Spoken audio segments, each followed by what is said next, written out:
Dieu promet à Abraham de faire de lui le père d'une multitude. Il lui promet qu'au travers de Sarah, il allait lui donner un enfant. Les années passent et l'enfant ne vient pas. Sarah pousse Abraham vers Agar et ils ont un enfant, Ismaël, qui n'était pas le fils de la promesse. Et Dieu vient corriger cela. Il passe par Sarah afin de demander à Abraham de chasser Ismaël. Ismaël est le symbole de la volonté permissive, de quelque chose que tu as fait parce que tu étais impatient, d'une relation dans laquelle tu es parce que tu as forcé dans la chair, d'une chose que tu trimbales dans ta vie mais tu sais que ce n'est pas le plan parfait de Dieu. Et Dieu t'a toujours dit d'ôter cette chose de ta vie. Et certains, ils attendent le soir pour enlever Ismaël de leur vie, alors que c'est le matin. Il y a quelque chose dans ta vie qui n'est pas la volonté de Dieu. C'est Ismaël. Dans des moments charnels où tu avais perdu ta vie de prière, ton intimité avec Dieu et ta foi. Tu as fait des alliances, tu as engendré des choses, tu as commencé des choses, mais tu te rends compte quand tu deviens spirituel que ce n'était pas le plan de Dieu. Et Dieu te dit d'enlever Ismaël et c'est le matin. Ismaël peut être même un ministère que tu as commencé, mais ce n'était pas le plan de Dieu.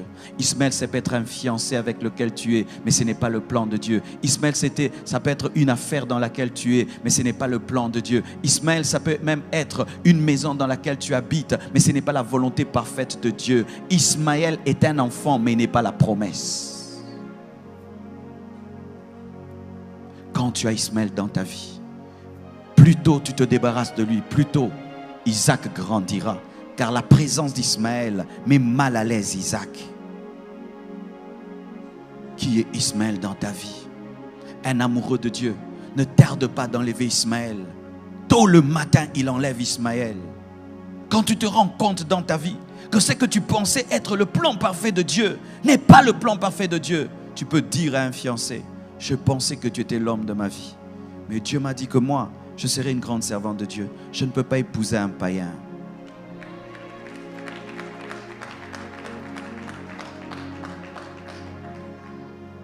Tu peux avoir commencé un ministère dans la rébellion contre ton père spirituel. Mais quand tu deviens spirituel, tu te rends compte que cette église n'est pas dans la volonté de Dieu. Tu fermes l'église et tu rentres au pied de ton pasteur. Et tu dois le faire à temps. Tu dois le faire très tôt. Qu'est-ce qui est dans ta vie, Ismaël? Lorsque tu as Ismaël dans ta vie, voici ce qui va t'arriver. Ce n'est pas Satan qui te combattra, c'est Dieu lui-même qui va te combattre. C'est lui qui sera ton ennemi numéro 1. Il s'opposera à toi jusqu'à ce que tu comprendras que tu n'es pas plus sage que lui. Enlevez vos Ismaël très tôt. Ne dis pas: je vais le faire dans 1 mois, dans 2 mois, dans 3 mois. Le plan de Dieu va prendre du retard dans ta vie. Je vous assure, mes frères et sœurs, il y a des choses qui prennent 10 ans dans nos vies, alors que ça devait prendre 1 semaine. Tellement que tu as tardé d'enlever Ismaël, tellement que tu as tardé d'enlever Ismaël, et Dieu voit qu'Isaac sera en danger. Tant que tu ne lâches pas la volonté permissive, tu ne vivras jamais la volonté parfaite de Dieu. Certains ici, vous êtes dans des relations qui ne sont pas de Dieu. Tu vis dans la même maison qu'un homme qui ne t'a pas épousé. Mais Dieu t'a toujours dit qu'il va te donner ton mari. Mais voici la condition que tu as donnée à Dieu. Donne-moi d'abord mon mari avant que j'abandonne celui-ci. Ça ne marche pas comme ça. Tu lâches Ismaël. Tu dois lâcher Ismaël. Tu dois lâcher Ismaël. Je dis tu dois lâcher Ismaël. Dieu me dit qu'il y a des gens qui sont dans de telles situations, qui sont en train de poser des conditions à Dieu avant d'obéir. Vous allez obéir trop tard.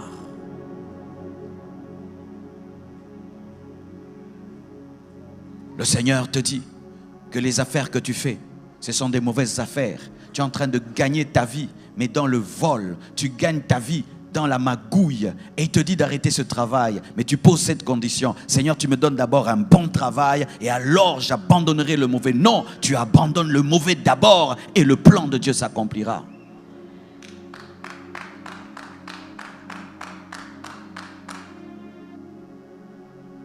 Es-tu dans la volonté parfaite de Dieu? La chose que tu as a été engendrée par quoi? Par l'impatience? A été engendrée par la chair? a été engendré par l'esprit, a été engendré par toi-même. Tu as forcé les choses. Et voilà que tu as Ismaël entre tes mains. Un enfant problématique. Jusqu'aujourd'hui, Ismaël est un problème pour Abraham.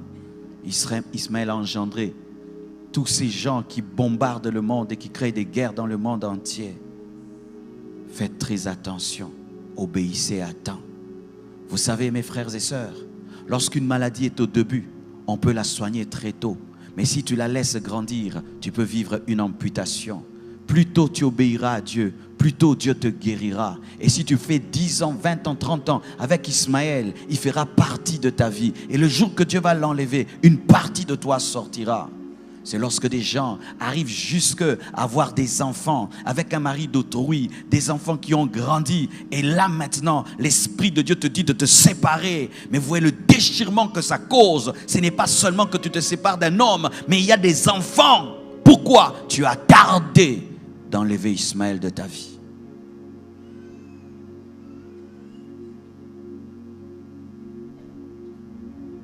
Écoutez, c'est bien. Dire qu'on a bien prêché dans la convention, c'est bien. Mais si nous, après nous avoir écoutés, mes frères, vous ne pratiquez pas ce que vous avez entendu et vous tardez encore, vos cœurs vont s'endurcir. Les hommes de ce monde disent qu'il faut battre le fer lorsqu'il est chaud. Pendant que l'Esprit de Dieu est en train d'opérer dans ce domaine de ta vie, profite-en pour décider et te libérer d'Ismaël. Abraham aimait Ismaël. Ismaël était son fils. Mais quand l'esprit est passé par Sarah pour l'en défaire, très tôt matin, il a obéi. Pourquoi? Parce que s'il faisait 2 semaines, il allait changer d'avis. Je ne sais pas si ça t'arrive. Des fois, pour faire une chose, il faut vite la faire. Car si tu tardes, le diable va te parler et tu vas trouver des arguments pour rester dans un mal pendant 2 semaines. Et puis 2 semaines, ça fait 1 mois, 1 année, 2 ans, 3 ans. Et tu te retrouves à ta mort. Tu n'as jamais abandonné Ismaël.